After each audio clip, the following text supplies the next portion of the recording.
Hi hello ನಮಸ್ಕಾರ ಆತ್ಮೀಯ ವೀಕ್ಷಕ ಬಂಧುಗಳಿಗೆ ಇವತ್ತು ನಾವು ಡಿಸ್ಕಸ್ ಮಾಡಬೇಕು ಅಂತಿರೋ ಟಾಪಿಕ್ಕು NSP ನ್ಯಾಷನಲ್ ಸ್ಕಾಲರ್ಶಿಪ್ ಪೋರ್ಟಲ್ನಲ್ಲಿ ಅರ್ಜಿ ಸಲ್ಲಿಸಬೇಕಾದ್ರೆ ಪ್ರಸಕ್ತ ಸಾಲಿನಿಂದ ಒಂದು ಹೊಸ ಅಥೆಂಟಿಕೇಷನ್ ಬಂದಿದೆ. OTR ಅಂತ ಅಂದರೆ one time registration number NSP OTR ಅಂತ ಇದೆ. ಈ NSP OTRನ ಯಾವ ಥರ ಜನರೇಟ್ ಮಾಡೋದು ನೋಡೋಣ ಬನ್ನಿ.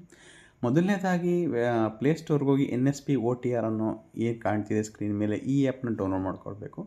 ಈ ಆ್ಯಪ್ನ ಡೌನ್ಲೋಡ್ ಮಾಡಿಕೊಂಡ ನಂತರ ಏನೇನು ಸ್ಟೆಪ್ಸ್ ಇದೆ ನೋಡೋಣ ಬನ್ನಿ ಜನರೇಟ್ ಮಾಡೋದಕ್ಕೆ.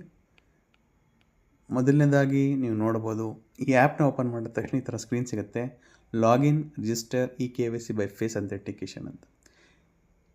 ತಾವು ರಿಜಿಸ್ಟರ್ ಮಾಡಬೇಕಾಗಿರೋದ್ರಿಂದ ರಿಜಿಸ್ಟರ್ ಅಂತ ಕ್ಲಿಕ್ ಮಾಡಿದರೆ ಗೈಡ್ಲೈನ್ಸ್ಗಳು ಸಿಗುತ್ತೆ. ಈ ಥರ ಏನೇನು ಗೈಡ್ಲೈನ್ಸ್ ಇದೆ ಅಂತ ಅಗ್ರಿ ಮಾಡಬೇಕು. ಈ ಗೈಡ್ಲೈನ್ಸ್ನ ಟಿಕ್ ಮಾಡಿ ನೆಕ್ಸ್ಟ್ ಹೋದರೆ ರಿಜಿಸ್ಟರ್ ಮೊಬೈಲ್ ನಂಬರ್ ಅಂತ ತೋರಿಸುತ್ತೆ.